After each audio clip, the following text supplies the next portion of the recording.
Voilà, mes amis, on va commencer notre cours, j'avoue, avec beaucoup de tristesse et de joie en même temps. Le seul cours qui tient encore.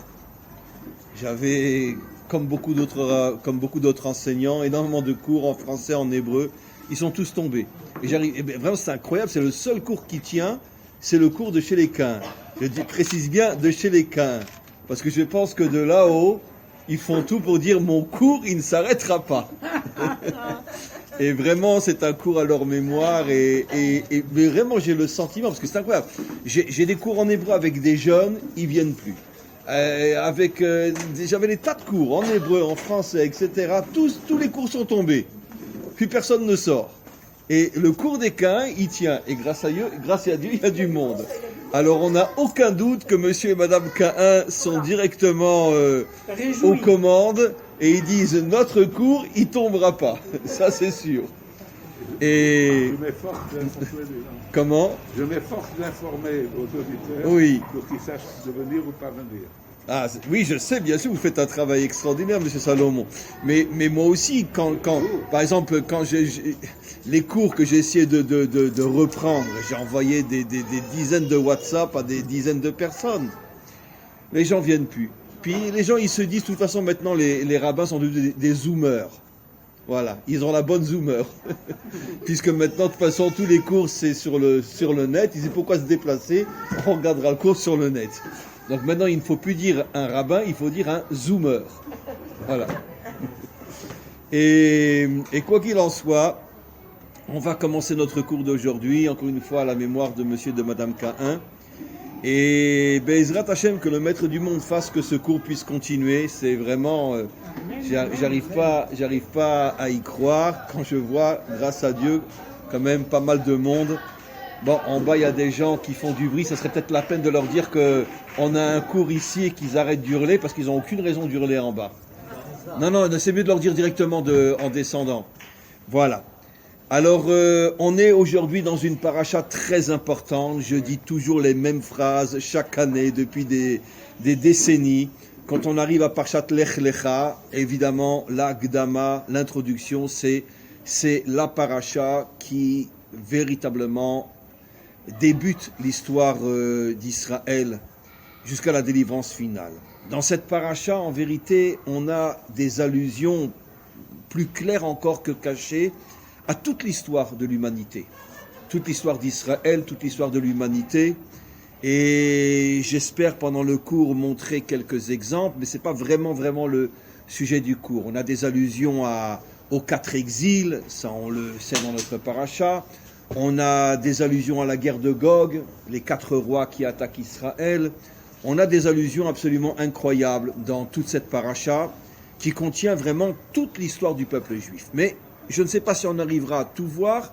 Je voudrais commencer par une notion malgré tout importante, et on va commencer par la fin de la paracha. Comme vous le savez, à la fin de la paracha, Avram et Sarai changent de nom. Avram va s'appeler Avraham, on lui rajoute un « et ». À Sarai, on va lui enlever le « yud » et on va lui rajouter un « et » aussi. Quel est le secret de ces 2 « et » ? Dans toute la paracha, il y a de nombreuses allusions, dès le départ, comme l'expliquent nos commentaires, comme l'explique Rashi, des allusions au fait que Avraham changera de nom. Par exemple, au tout début de la paracha, Hachem lui dit « Va'agadla shmecha » « Je grandirai ton nom ». Rashi dit c'est une allusion des décennies à l'avance, puisqu'à cette époque-là, il avait 75 ans, et son nom a changé lorsqu'il avait 100 ans, donc 25 ans plus tard. Et Hachem lui dit « Je grandirai ton nom », mais sans explication.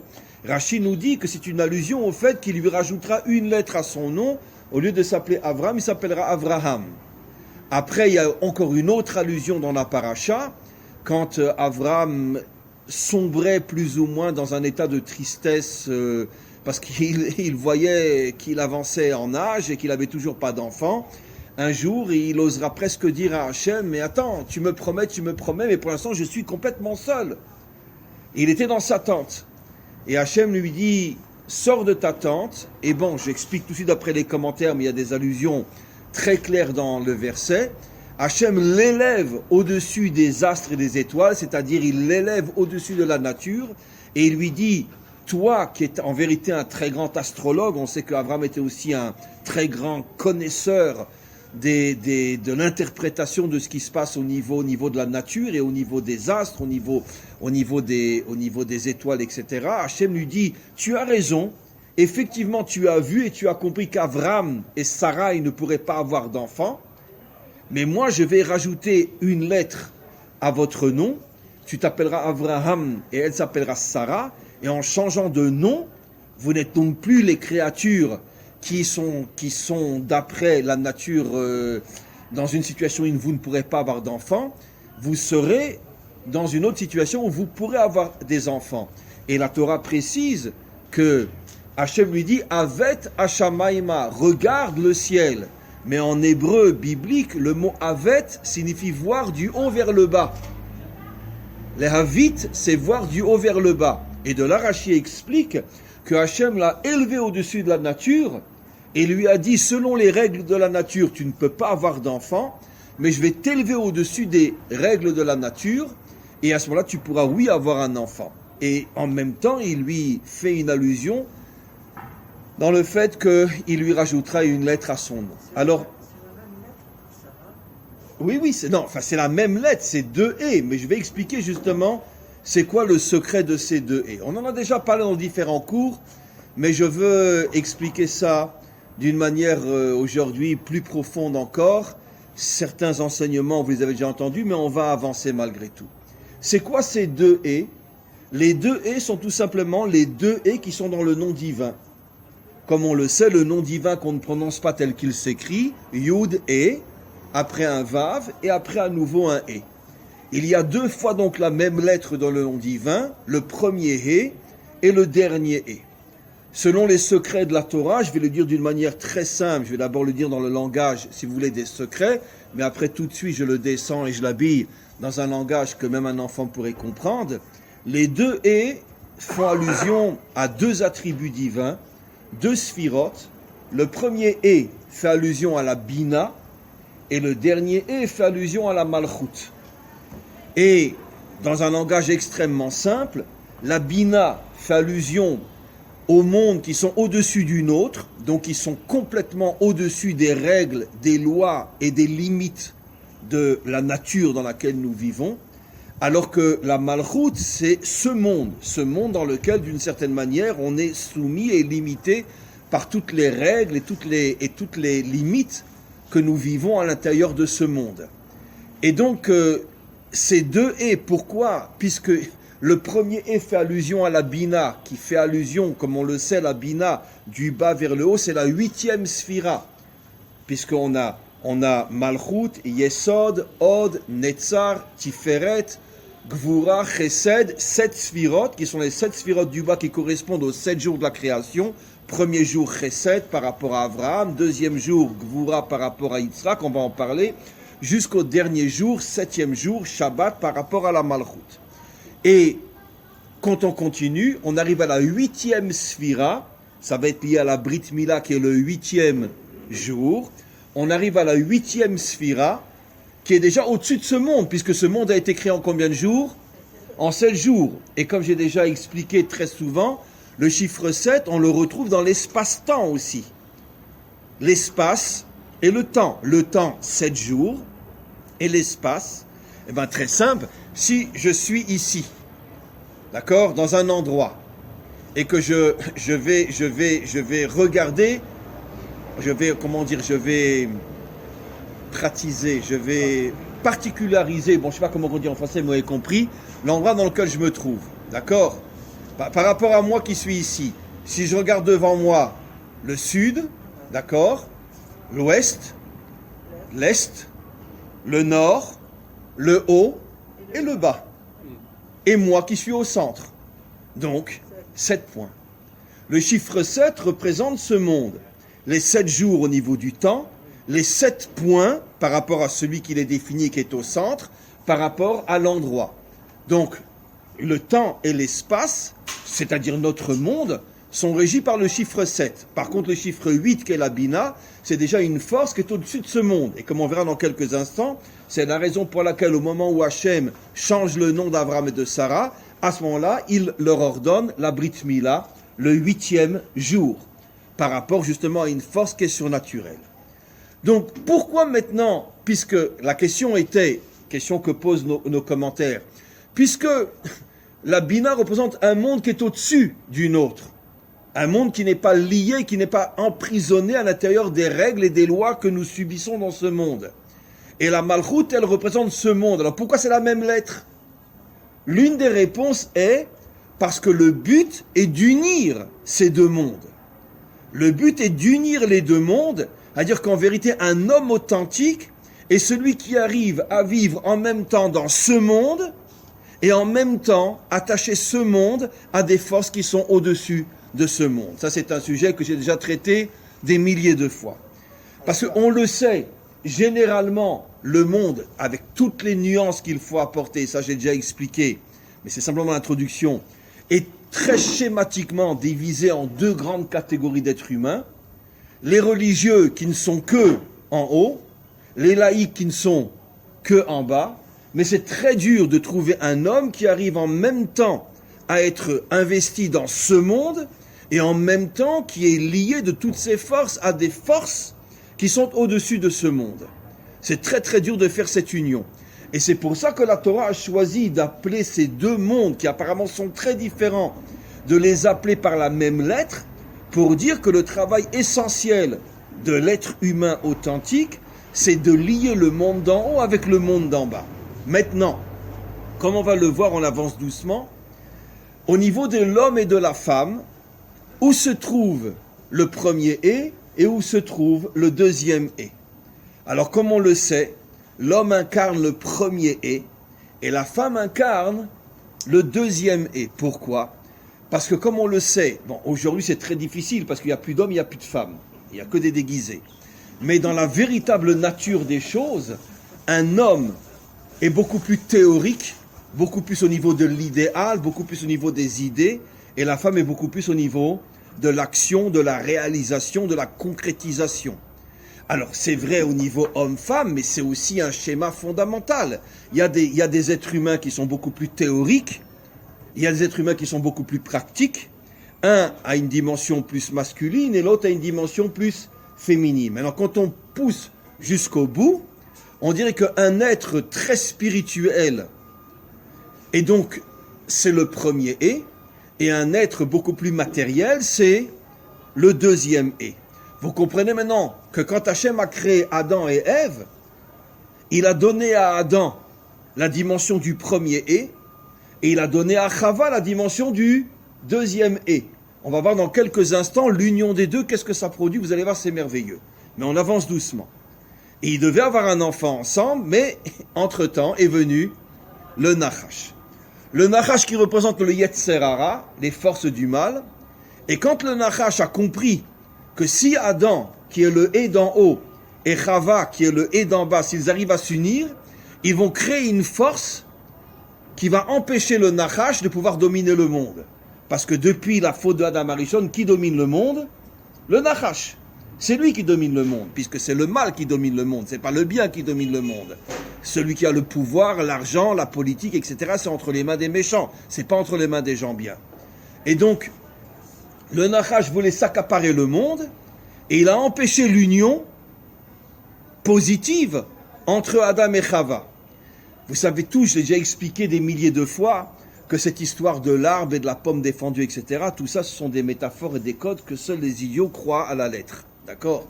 Le Hari Akadosh nous explique qu'en vérité, l'histoire de ne pas manger du fruit, c'est de ne t'unis pas à ta femme avant la fin du Shabbat. Ça veut dire que ça, c'est l'explication du Zohar, du Hari Akadosh, repris par tous les maîtres d'Israël. La Torah, dans son langage codé, pourquoi elle parle d'un arbre avec des fruits? Il y a des raisons aussi, mais je ne peux pas tout expliquer. Mais en vérité, explique nos maîtres, ceux qui ont véritablement compris, qui ont été capables de décrypter les secrets de la Torah, qu'en vérité, ils ont été créés le dernier jour de la semaine. Hachem leur dit, vous ne vous unissez pas pour faire l'enfant que j'attends de vous avant de passer le Shabbat. Parce que le Shabbat, vous allez recevoir des forces spirituelles énormes qui vont vous permettre, quand vous allez vous unir Motzei Shabbat, de pouvoir faire naître l'enfant qui va d'une certaine manière terminer le travail que j'ai commencé, la réparation du monde. C'est pour ça que vient le Nachash et il lui dit, mais mange du fruit déjà maintenant aujourd'hui, mange du fruit vendredi, qu'est-ce que tu as besoin d'attendre Motzei Shabbat? C'est-à-dire décrypter. Le Nachash a mis dans la tête de Adam et Chava de s'unir avant même de rentrer dans le Shabbat. Et à ce moment-là, quels sont les enfants qui sont sortis? D'accord? Deux tarés, Caïn et Avel. Pourquoi deux tarés, Caïn et Avel? Caïn qui est tout en bas et Avel qui est tout en haut. Ça veut dire deux moitiés d'être humain, mais pas un être humain authentique. Et depuis, l'histoire fonctionne sur ce modèle où tu fais partie de ceux qui sont en bas, ou tu fais partie de ceux qui sont en haut, avec toutes les nuances bien sûr. Mais un homme qui arrive à être en même temps en bas et en haut, on n'en a plus jusqu'à la délivrance finale, jusqu'au Mashiach. Alors, je reviens maintenant. On va essayer de comprendre pourquoi le Nachash voulait absolument empêcher l'union entre le « et » d'en haut et le « et » d'en bas, entre Adam et Chava.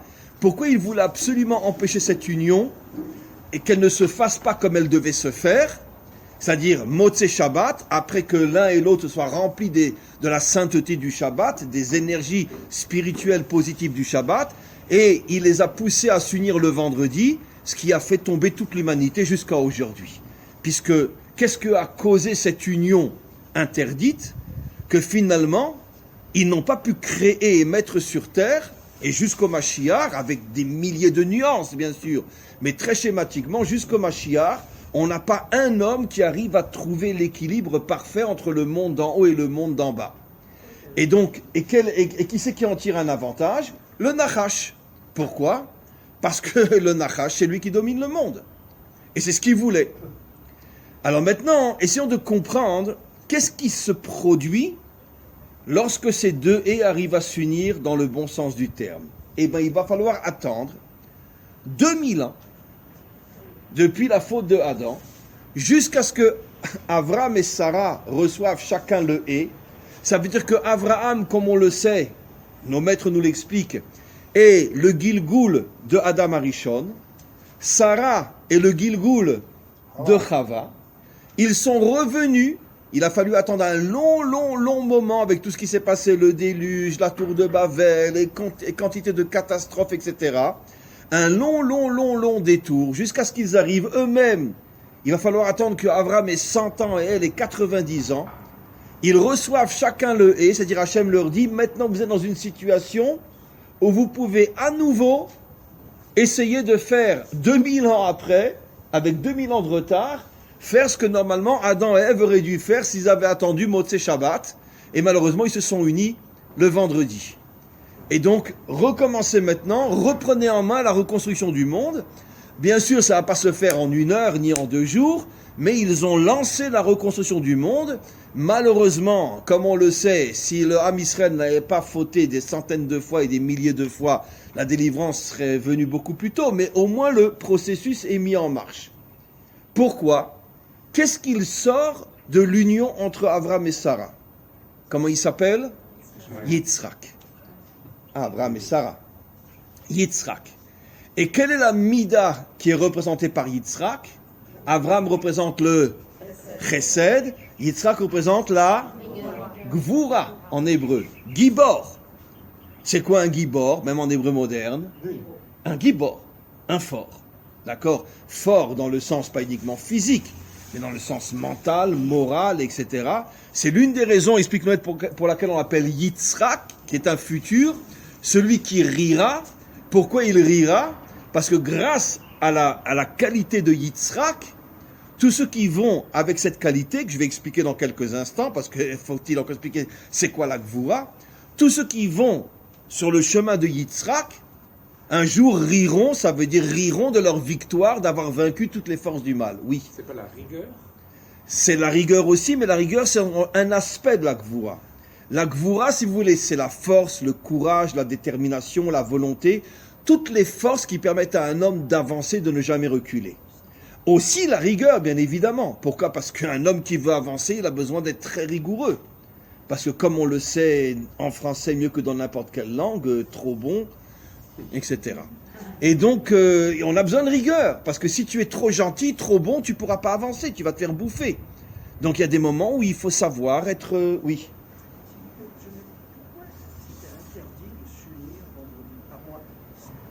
Parce qu'il fallait attendre le Shabbat. C'est l'ordre de Dieu, mais il n'y a pas d'interdiction à l'Afrique. Non, mais n'oublions pas que là, il s'agit d'Adam et Ève qui avaient un projet de terminer la création. Asher bara Elohim la'asot.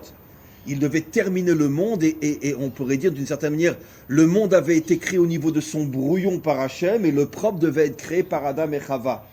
Et donc, ils avaient une mission, ils devaient attendre le Shabbat, de recevoir, puisque le Shabbat, on reçoit des forces spirituelles énormes, et se remplir de ces forces qui leur manquaient pour que l'union puisse produire justement un homme du type Yitzhak, et qui en vérité aurait été le Mashiach. Maintenant, vous comprenez pourquoi, bien que j'ai toujours pas expliqué ce que c'est la Gvura, pourquoi, je l'ai rapporté très souvent même devant vous, le Balaturi m'explique que le Mashiach s'appelle Mashiach ben Yitzhak. Et les commentaires posent une question, ça veut dire quoi ben Yitzhak? Si déjà, nous les Bnei Israël, on s'appelle Bnei Israël, c'est-à-dire Bnei Yaakov. Yaakov comme deuxième nom Israël. Pourquoi ben Yitzhak? Et les commentaires expliquent pourquoi, parce que le Mashiach sera le modèle parfait de Yitzhak, qui est la Gvura. Alors maintenant, on va essayer de comprendre, et ça je crois que je ne vous l'ai jamais expliqué, en tous les cas comme je vais le faire aujourd'hui, c'est quoi la Gvura, c'est quoi un Gibor? Alors j'ai traduit à notre ami la volonté, la détermination, la puissance, la force, le courage, ne jamais baisser les bras, ne jamais reculer, ne jamais sombrer dans le désespoir. Comme d'ailleurs le modèle de la Gvura, c'est le roi. Le roi, pas le roi Henri IV sur le roi, c'est-à-dire le roi tel que l'explique nos maîtres, Poretz Geder la Sotoderer. Il défonce tous les obstacles pour se faire un chemin. Ça veut dire que c'est pas seulement le roi dans le sens français du terme, roi. C'est-à-dire que quand tu vois un homme qui, malgré tous les obstacles, ne recule jamais, défonce les obstacles, avance et atteint le but qui s'était fixé, il a une dimension royale en lui. C'est-à-dire il a la malchoute en lui. Ça peut être chez le plus simple des hommes aussi. Mais en tous les cas, ça c'est la véritable définition d'un véritable dirigeant. Maintenant, c'est quoi la Gvura? Alors, nos maîtres donnent une explication. Mais une explication que tout le monde connaît quand je vais la dire. Mais l'explication, c'est déjà beaucoup plus complexe. Nos maîtres disent « Eze ou Gibor a Kovesh et Yitzro ». C'est quoi le Gibor? Celui qui Kovesh et Yitzro. Yitzro, c'est le penchant du mal. Qu'est-ce que veut dire Kovesh? Celui qui arrive à conquérir, à maîtriser, à soumettre, mais je préfère le mot maîtriser, que c'est le meilleur mot en traduction moderne et française, celui qui arrive à maîtriser son Yetzer Hara, son mauvais penchant. Et nos maîtres posent une question fabuleuse. Ça veut dire quoi maîtriser? Quand tu maîtrises quelqu'un, ça ne veut pas dire qu'il a disparu. Il est toujours là, mais tu le maîtrises. Pourquoi nos maîtres ne disent pas Eze ou Gibor, Mishe Mechassel et Yetzer Hara, celui qui élimine le Yetzer Hara, celui qui annule le Yetzer Hara? Et apparemment, tel qu'on le comprend malheureusement faussement, on nous demande d'annuler le Yetzer Hara. Non, nos maîtres disent non. Tu n'annules pas le Yetzer Hara, tu le maîtrises. Ça veut dire quoi? Alors, des commentaires posent une question, ça veut dire quoi? Ça veut dire il est toujours là, mais je ne le laisse pas prendre le dessus sur moi. Et vous allez voir, le rapport avec la Brit Mila, c'est de la folie. C'est que quand on comprend les choses, même d'une manière simple, et qu'on arrive à la décrypter, des océans de lumière se dévoilent. Mais dans quelques instants, je vais expliquer. Donc, maîtriser le Yetzer Hara. Et les commentaires de ces commentaires posent une question, puisque les commentaires, il y en a dans chaque génération. Donc, les premiers commentaires ont dit, ça veut dire maîtriser le Yetzer Hara et non l'annuler. On ne te demande pas d'annuler le Yetzer Hara, on te demande de le maîtriser. Et d'autres commentaires viennent et posent la question sur ces commentaires, mais ça veut dire quoi? Alors, entre autres, certains grands, comme le Balatania et d'autres, expliquent quelque chose d'absolument extraordinaire. Ils disent, si tu es quelqu'un qui vit dans un monde spirituel du matin au soir, d'accord? Est-ce que tu es confronté à toutes les difficultés de ce monde? D'accord? Non.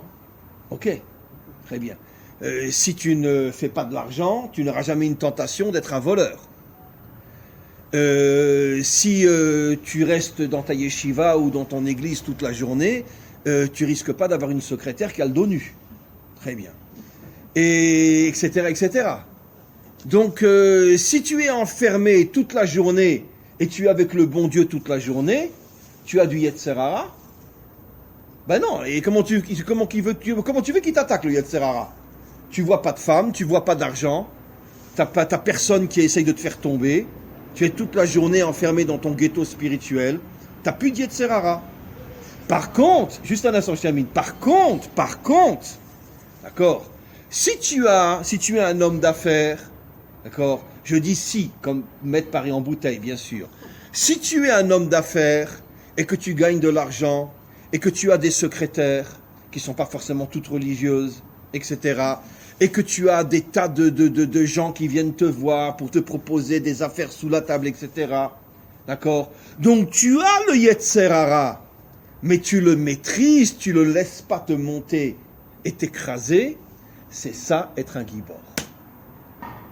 Ça veut dire que être un gibor, et c'est ça ce que nos maîtres nous demandent, c'est pas être quelqu'un qui est complètement soumis au Yetzer Hara, ça veut dire 100% des hommes aujourd'hui qui sont dans ce monde, ou être complètement éloigné du Yetzer Hara, 100% des gens, de ceux qui ne sont plus dans ce monde, mais qui vivent enfermés dans leur fantasme spirituel. C'est quoi un homme authentique, c'est quoi un gibor? Je suis dans ce monde, 2 ou 3 fois par semaine, j'ai quelqu'un qui vient me proposer une affaire un petit peu louche, d'accord?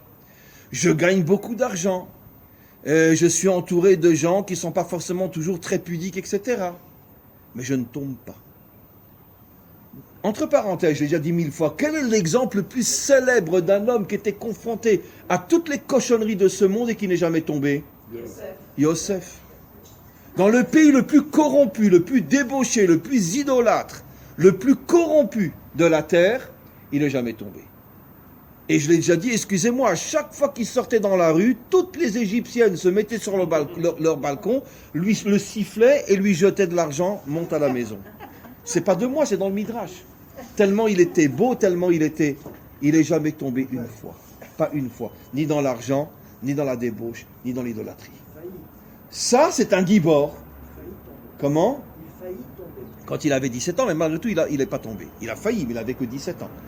Avec Mme Poutifar, il a failli, mais il n'est pas tombé malgré tout. C'est pour ça qu'après, elle l'a fait mettre en prison pendant 12 ans.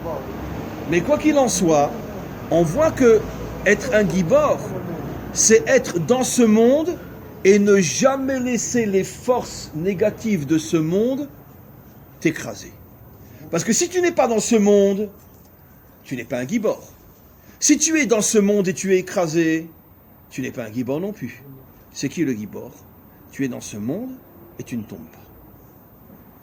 Alors, premier qui m'en trouve un, il a gagné. Il n'y a pas. Comment? Boger, je suis un adulte face à Hachem. Très bonne explication. Dans le mot Gvura, il y a le mot Boger, qui veut dire que tu es un véritable adulte. Tu sais te prendre en main, tu es responsable. Et malheureusement, quel est le choix qu'a fait l'humanité depuis pratiquement, avec toutes les milliards de nuances, mais globalement, où je suis un homme matérialiste et je laisse le Yetzer Hara me détruire, ou je suis un homme spirituel et je tourne le dos à ce monde. Mais trouver un homme qui est à la fois complètement investi dans ce monde et qui ne laisse jamais le Yetzer Hara lui monter sur la tête, c'est ça le gibor. Maintenant vous comprenez, c'est quoi l'union des deux et pourquoi le Yetzer Hara, pourquoi le Nachash il est venu, il les a empêchés de s'unir au bon moment. Il a dit, allez, unissez-vous maintenant. Pourquoi? Parce que le Nachash savait que s'ils s'unissent Motzei Shabbat, ils vont faire naître un gibor qui va tenir le Nachash et qui va dire, ferme là ou je t'écrase. Et comme lui, il voulait récupérer le monde, ce qu'il est arrivé à faire jusqu'à aujourd'hui, ben le Nachash est une métaphore, c'est une image, bien sûr. C'est tous les méchants de ce monde. Et ils n'avaient pas d'autre choix d'empêcher que naisse le gibor. Il va falloir attendre 2000 ans pour que naisse nouveau un gibor, c'est Yitzhak. D'où on voit que Yitzhak est un gibor. Yitzhak est un gibor, on le voit dans une... Bon, c'est vrai que la Torah le détaille pas trop, bien qu'on sait qu'il représente la Gvura, mais c'est sa capacité à 37 ans de donner sa vie pour Hachem. Ça veut dire qu'il a peur de rien. Et c'est un soldat, c'est un combattant. Hachem me demande de donner ma vie pour lui, je donne ma vie pour lui. D'accord? Comme malheureusement, chaque soldat qui fait partie des unités ultra particulières, qui sait très bien que quand il part en mission, il appelle ses parents, il appelle sa femme s'il est marié pour lui dire j'espère que je reviendrai. Parce que c'est pas évident. Où voyez-vous le côté matériel chez Israël? Comment? Où voyez-vous le côté matérialiste chez Israël? Mais bien sûr, cher ami, c'est extraordinaire votre question. Quand il est parti chez Avimelech, dans la bande de Gaza, il a planté là-bas alors que c'était la famine partout, il est devenu immensément riche au point que ils l'ont fichu dehors. Il est devenu immensément riche. Alors qu'on était en pleine famine, en pleine ci, en pleine ça. Et donc on voit qu'il avait une dimension matérielle dans laquelle il avait une réussite absolument incroyable. Il a retrouvé les puits de son père, qu'il a recreusé, etc. Donc il avait les deux dimensions. C'était un homme très spirituel, mais en même temps, sur le plan matériel, tout ce qui touchait se transformait en or. Et c'est pour ça que les Philistins l'ont mis dehors, parce que finalement, ils ne pouvaient plus supporter cette richesse non philistine au milieu d'eux. Le même problème qu'aujourd'hui, d'une certaine manière. Et donc, oui, il avait les deux dimensions, Yitzhak, la dimension matérielle très très forte, et la dimension spirituelle. Donc, mes amis, on a à peine commencé le cours, il nous reste une demi-heure. Qu'est-ce qu'on comprend de là? Pourquoi le Mashiach s'appelle Mashiach ben Yitzhak?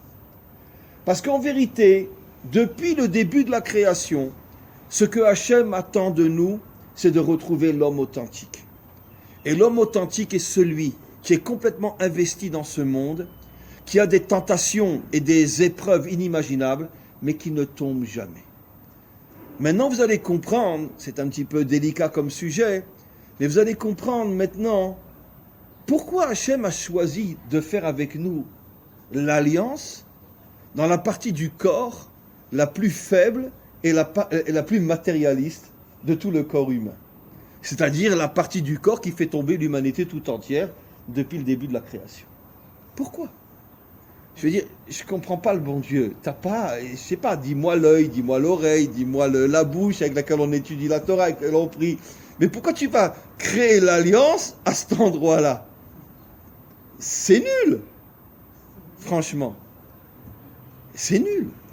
C'est un petit peu bizarre pour le bon Dieu, donc quand même, non? Mais il y a un secret à en pleurer, mes amis, quand on sait le décrypter. Qu'est-ce qui veut nous faire comprendre Hachem? D'accord? Je ne t'interdis pas de profiter de ce monde. Je ne t'interdis pas d'être un homme. Je ne t'interdis pas d'être un homme. D'accord? Je ne t'ai pas créé dans ce monde pour que tu sois un ascète tibétain ou un moine ou un rabbin. Je ne t'ai pas créé dans ce monde pour que tu te dises ce monde, c'est le monde du Satan. Non, pas du tout. Je t'ai créé dans ce monde pour que tu t'investisses dans ce monde. Et particulièrement, cette partie du corps est la partie qui est la plus dangereuse dans le corps humain. Mais c'est là que je veux mon alliance avec toi. Ça veut dire quoi? Je veux que malgré le fait que tu vives dans ce monde comme un véritable être humain, tu ne m'oublies jamais. Ça veut dire que je te demande d'être propre dans ce domaine. Je veux mon alliance là-bas, parce que je veux que tu te serves de cet endroit. Je ne veux pas que tu sois un curé. D'accord? Absolument pas. Puisque sinon je ne t'aurais pas créé avec cette partie de ce corps. Mais par contre, je veux que tu sois propre avec cet endroit. Je veux que tu sois propre. Et ça, c'est la chose la plus difficile au monde. Parce que si d'un autre côté, je comprends que si Hachem fait avec moi l'alliance à cet endroit-là, c'est comme s'il m'envoyait une allusion comme quoi je ne t'interdis pas d'être un être humain. Et par contre, ne m'oublie jamais. Ça veut dire, sois propre avec cette partie du corps. Sois propre. Je n'ai pas dit sois un saint. Je n'ai pas dit sois un tibétain. Je n'ai pas dit ça. D'accord? Sois propre avec cette partie du corps.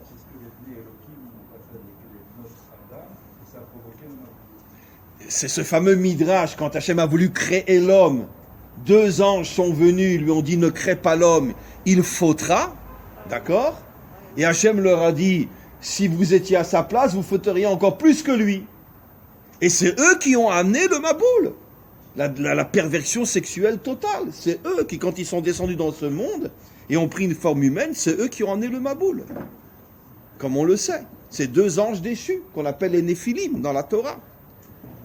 Et pourquoi? Je l'ai expliqué, je crois, aussi par allusion dans le dernier cours. Parce que comme ils étaient tout en haut, quand ils sont descendus tout en bas, ils ont explosé. Parce que c'est ça les extrêmes. Si je vis toute ma vie dans un couvent, que ce soit un couvent juif ou un couvent non juif, peu importe, mais je dis exprès un couvent, ça veut dire enfermé entre quatre murs d'un fantasme spirituel. Et tout d'un coup je sors, et je vois ce que je vois. Mais je ne peux pas tenir le coup, puisque j'ai jamais été préparé à tenir le coup face à tout ce que je vois. Donc automatiquement, je vais tomber encore plus qu'un homme qui est plus ou moins entre les deux. Et c'est pour ça qu'on sait aujourd'hui que dans toutes les religions, y compris dans la nôtre, malheureusement, ça il ne faut pas le dire, mais on entend tous les jours, dans toutes les religions, des gens qu'on pensait être tout en haut, qu'on va percevoir que ce sont des homos, des pédophiles, des débauchés, des trucs et des machins. D'Afka chez les religieux. Pourquoi ? Parce que comme ils se sont jamais préparés à être face à ce monde, dès qu'ils ouvrent les yeux sur ce monde, ils tombent complètement. C'est le cas de ces deux anges.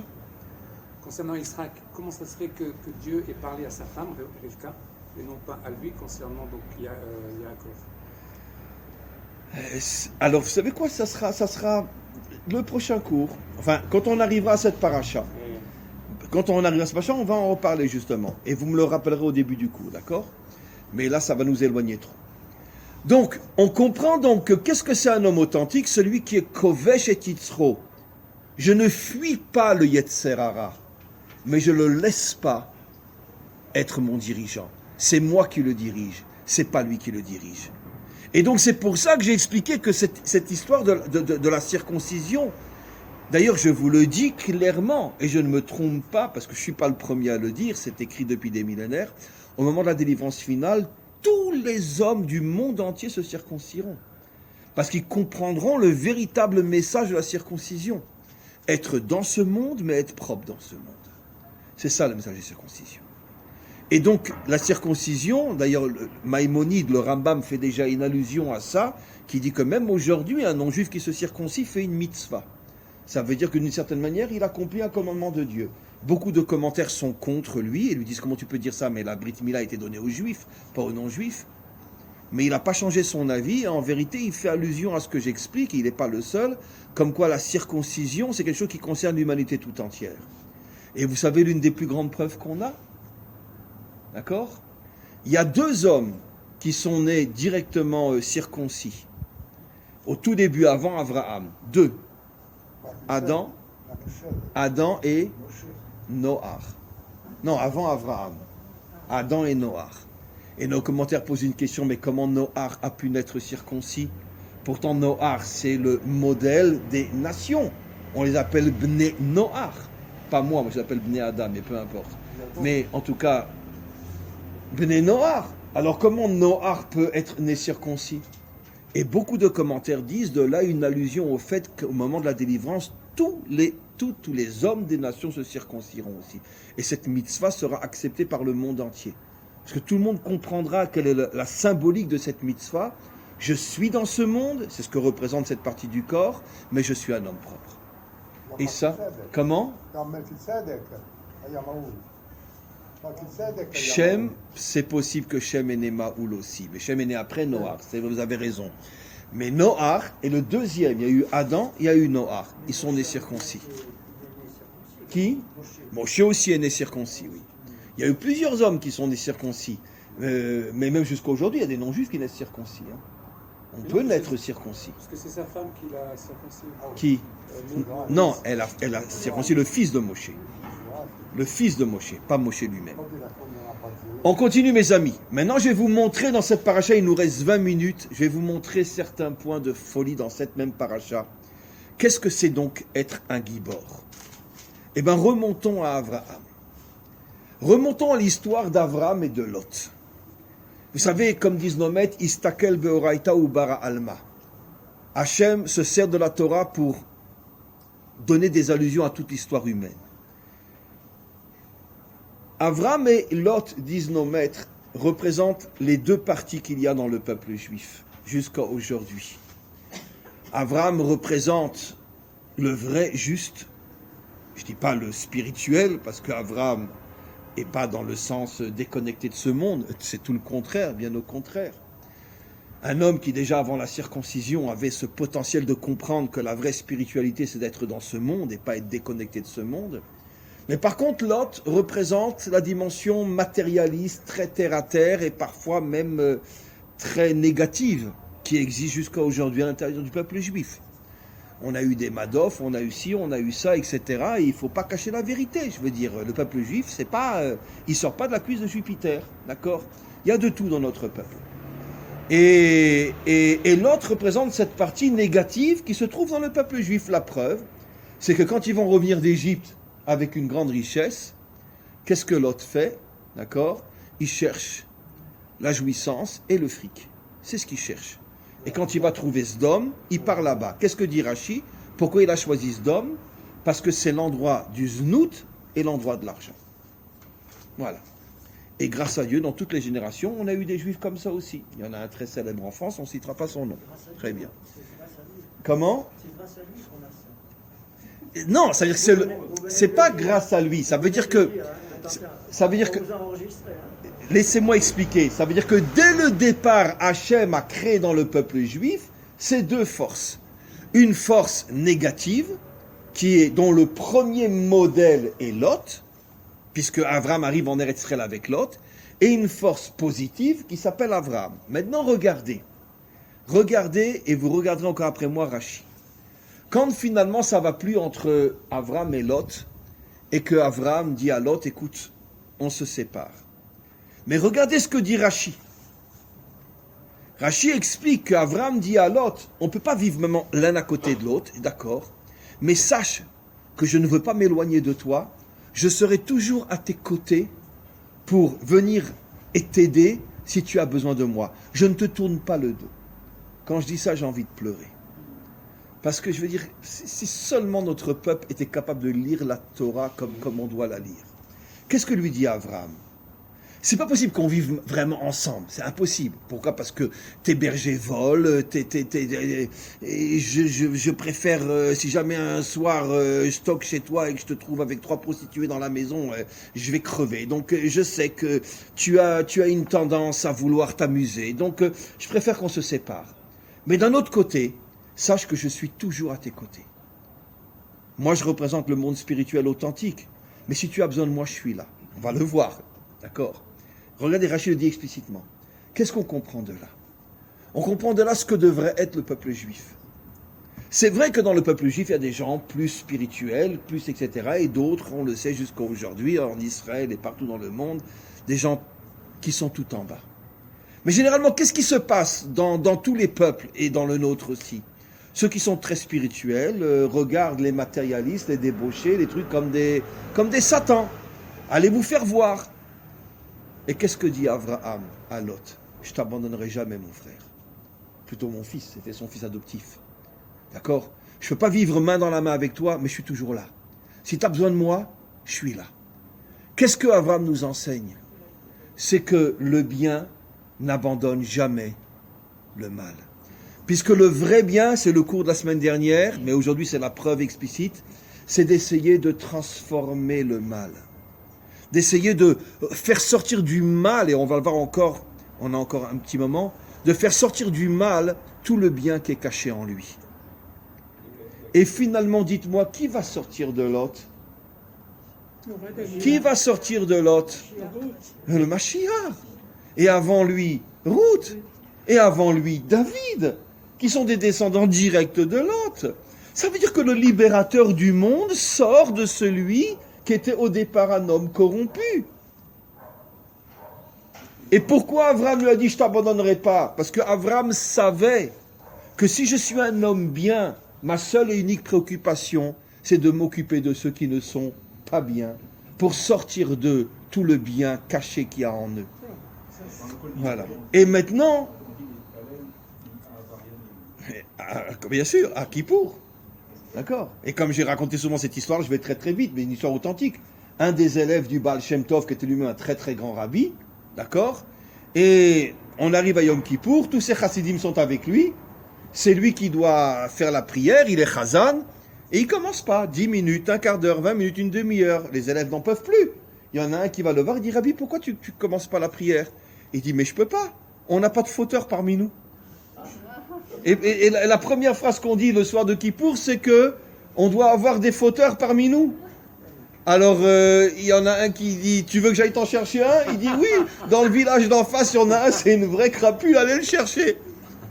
Il est parti le chercher, et quand il est revenu, c'est un juif complètement assimilé, complètement tout ce que vous voulez. Lui, le rabbi, il l'a mis à côté de lui, il lui a dit, heureusement que t'es là, maintenant je peux commencer la prière. Mais qu'est-ce qu'on comprend, ce qui se cache de ça? C'est qu'un vrai peuple, il y a tout dedans.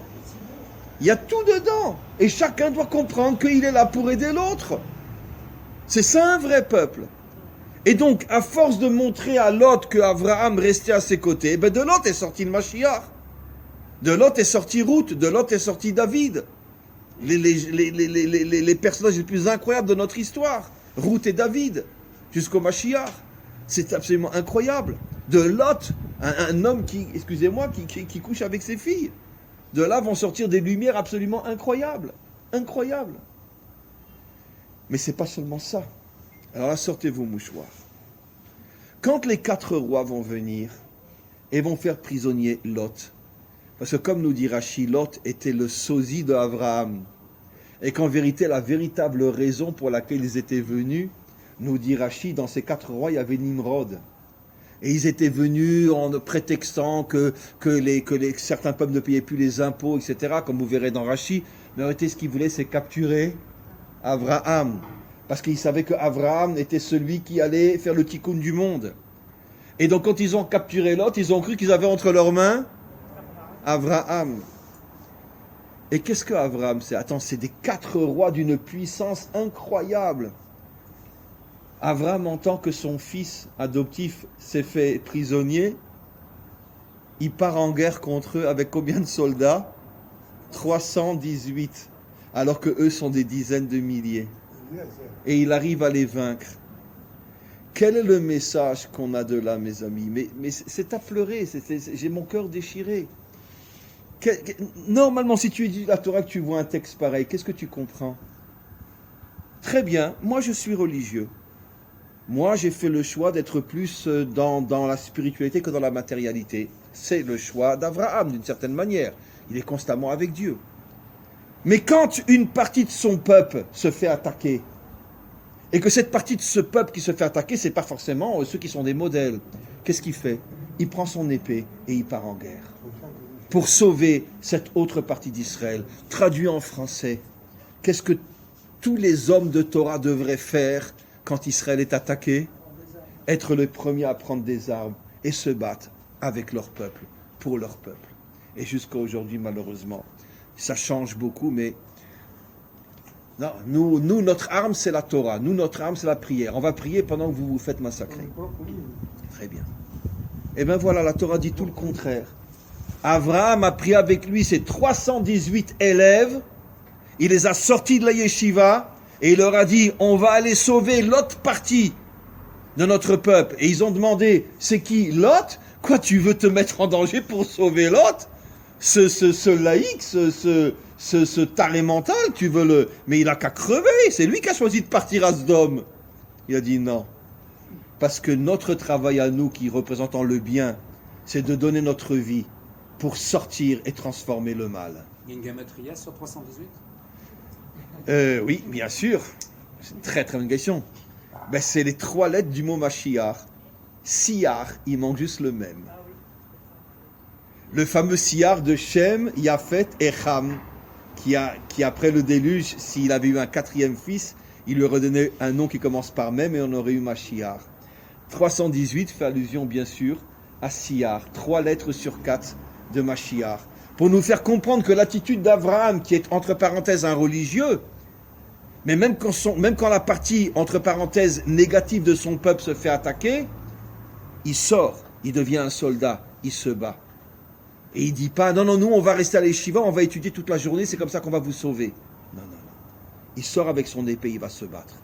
Et quand Hachem voit ça, il lui fait des miracles au point que finalement ils vont arriver à vaincre les 4 rois. Il y a encore une autre histoire où on voit qu'Abraham a tout compris, comment un homme authentique doit se comporter, ne jamais tourner le dos au mal. Une autre histoire, la naissance d'Ishmaël. Qui était Agar? C'était qui Agar à l'origine? Une princesse égyptienne. Pas seulement une princesse, c'était THE princesse. C'était la fille de Pharaon. Quand il y a eu l'histoire que Pharaon il a capturé Sarah, et qu'il y a eu tous les miracles, et qu'il s'est rendu compte qui était Sarah et Abraham, il a été trouver sa fille, et il lui a dit, ma fille, c'est un rachat explicite. Il lui a dit, ma fille, je préfère que tu sois une servante dans la maison d'Abraham plutôt qu'une princesse dans ma maison à moi. Aussi pharaon qu'il était, qu'il avait voulu, et il avait pris de force, bon, il ne savait pas que c'était sa femme, après il lui a rendu. Mais quoi qu'il en soit, toute femme belle qui passait, il la prenait, il l'amenait au palais. C'était ses occupations principales, comme on le voit avec Sarah. Il a compris qui étaient Abraham et Sarah. Il a dit à sa fille, je préfère que tu sois une servante chez eux qu'une princesse chez moi. C'était la fille de Pharaon. Et dites-moi, la fille de Pharaon, elle a mis au monde Ishmaël. Et qu'est-ce que nous dit Rachid dans cette paracha? Il en reverra plus tard. Ishmaël, finalement, il a mal terminé sa vie ou il a bien terminé sa vie? Ishmaël a fait Teshuvah. C'est déjà dans notre paracha. Et l'une des raisons pour laquelle il a fait Teshuvah, c'est grâce à la bonne décision de son père. Parce que si elle s'était mariée avec un Égyptien, le fils qu'elle aurait eu n'aurait jamais fait Teshuvah. Mais en lui demandant de partir dans la maison d'Abraham, aussi méchant était-il, Pharaon, on sait qui c'est les pharaons, aussi méchant était-il, il a eu tout d'un coup une étincelle de bien qui lui est montée dans sa conscience, et c'est comme ça qu'il a sauvé et sa fille, Agar, qui est appelée plus tard Ktora, Ktoret, elle est sainte comme la Ktoret, l'offrande la plus sainte de toutes les offrandes qu'on faisait au temple. Et son fils va faire une telle teshuva qu'au moment de sa mort, les mêmes mots qui sont utilisés par les plus grandes sadikim qui sont morts dans la Torah, les mêmes mots sont utilisés pour la mort et l'enterrement de Ishmaël. Donc il a fait une teshuva absolue. Grâce à qui? Grâce à la prise de conscience de son père qui n'a duré que quelques secondes, mais qui prouve que même dans un homme comme Pharaon, il y a du bien. Il faut savoir le sortir. Et c'est pour ça que qu'est-ce que va faire Abraham? Malheureusement, mais après la mort de Sarah, il reprend qui? Il reprend Agar. Et il lui change son nom. Et il l'appelle Ketora. Et vous savez pourquoi? Parce que pendant les nombreuses décennies où elle était seule, elle a éduqué son fils. Elle n'est jamais retournée en Égypte pour redevenir une princesse. Elle n'a jamais été avec un seul homme. Elle savait qu'un jour, Abraham la reprendrait. Et quand Abraham a vu ça, il a vu Beruach HaKodesh, que cette femme-là, même qu'elle était divorcée et qu'elle avait le droit d'aller avec d'autres hommes, elle est restée fermée parce qu'elle savait qu'un jour elle reviendrait chez Abraham. À ce moment-là, Abraham lui a dit, je t'appelle plus Agar, je t'appelle Ktora, parce que tu es une sainte. Donc on voit que et la mère, et le fils qui va faire Teshuvah, et tout ça, ça a commencé par qui? Par Pharaon qui a eu tout d'un coup une prise de conscience et qui a dit à sa fille, tu vas avec eux, tu restes pas chez moi.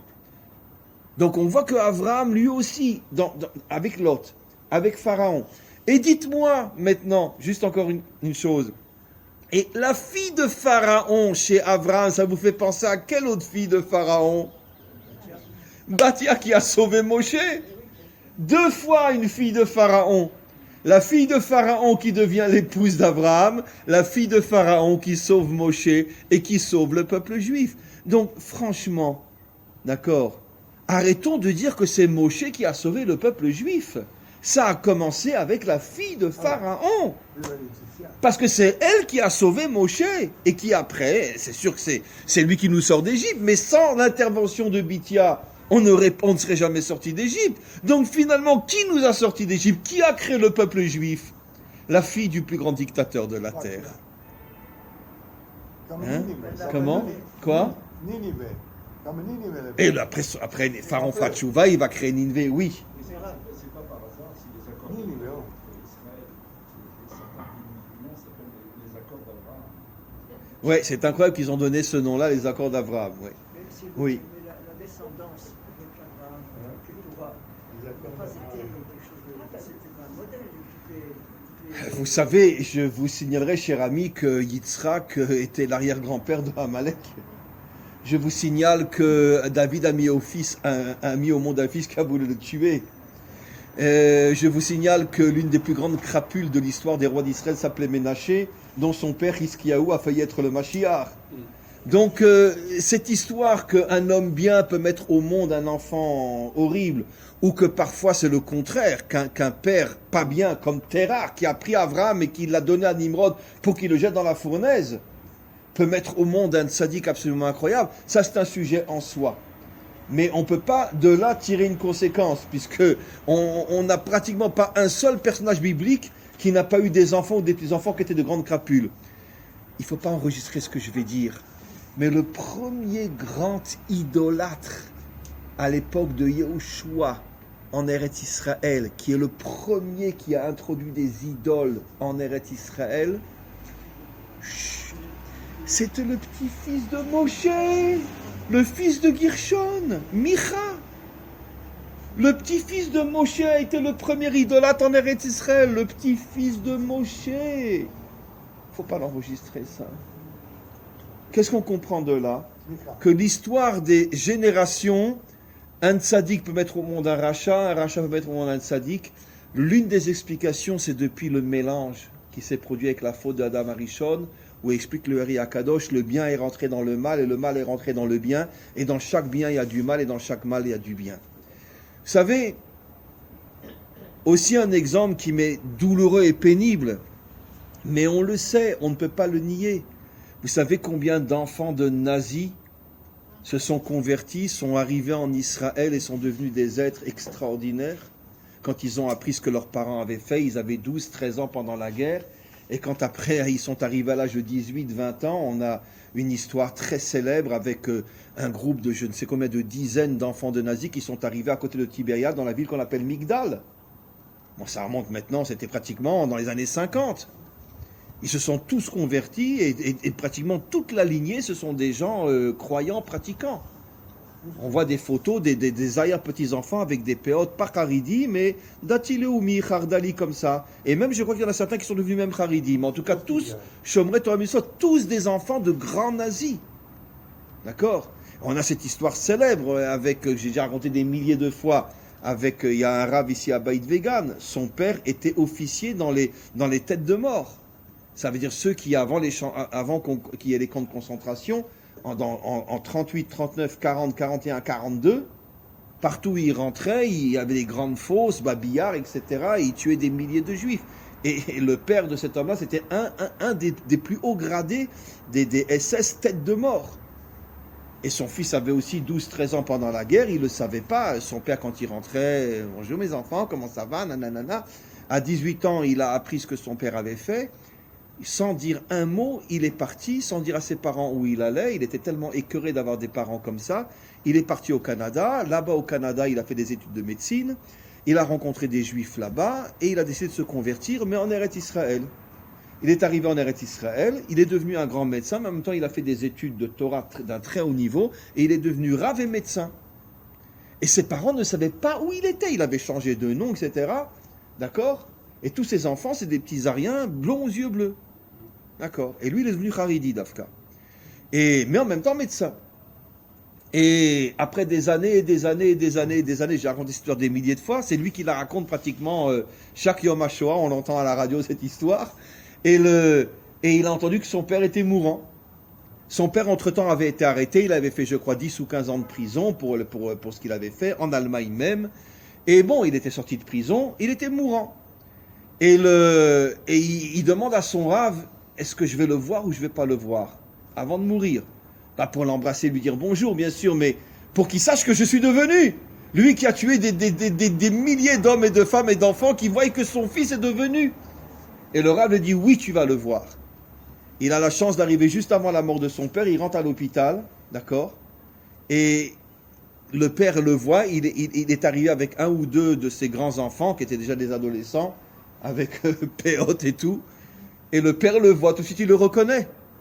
Et ils n'ont pas le temps d'avoir un échange, mais comme ça il raconte à la radio, et il y a une larme qui est montée aux yeux de son père. Et il s'est éteint. Et lui-même il rajoute, je ne sais pas si la larme, c'était une larme de tristesse que je suis devenu un youpin, ou une larme de regret, comment j'ai pu faire des horreurs pareilles. Ça, il ne sait pas, parce qu'il n'a pas eu le temps de demander à son père.